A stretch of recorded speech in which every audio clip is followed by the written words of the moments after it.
E começou o conflito, resultando em milhares de mortos e um massacre imenso. Agora nós vamos dar continuidade mostrando uma pequena peça.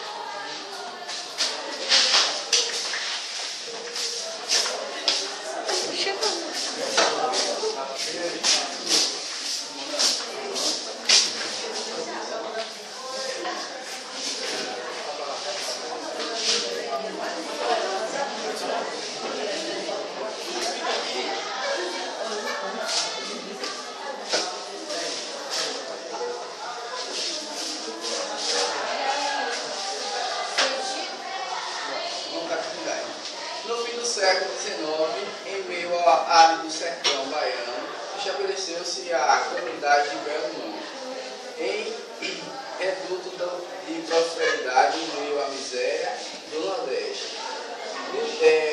Na sua existência era uma ameaça para os poderosos da época. Mestre, o pessoal está te esperando, eles querem saber o que houve. Uma tropa de republicanos está vindo para Belo Monte.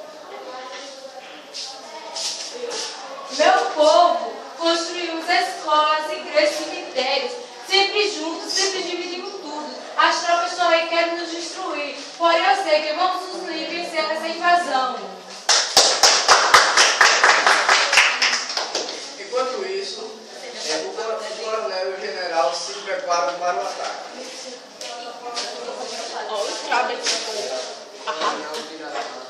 Pois não. Meu nome é Maria Célia. Muito prazer. É o seu chefe da região para saber sobre a guerra de Canudos. Coronel, estou planejando um ataque a Canudos, mas tenho que saber o momento certo de agir. Mas enquanto isso, eles atacam. Coronel, eu mais inteligente quero atacar esses vermes de Canudos, mas não posso agora, ou os meus homens irão morrer nessa guerra. Enquanto isso, as tropas federais atacam. O povo de Canudos afastam o exército republicano, mas por pouco tempo.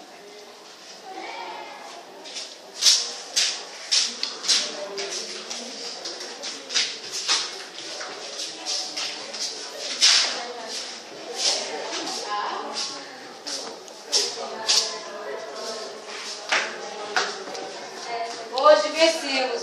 Vamos voltar e nos preparar para outra batalha.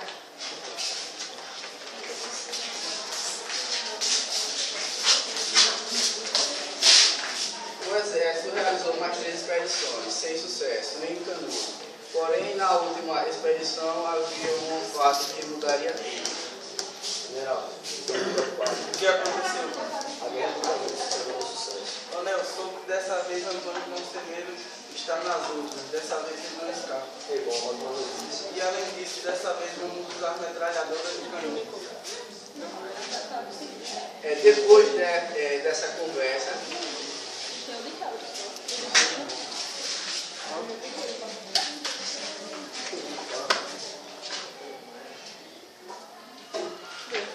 Meu povo, preciso que já não fosse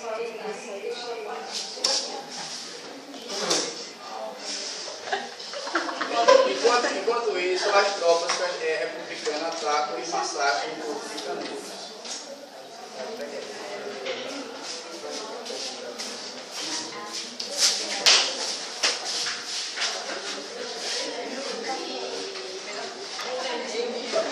No livro de Zaquinha, retrata a peregrinação de Antônio Conselheiro pelos sertões do Brasil. Sua jornada foi a busca da terra, que define o homem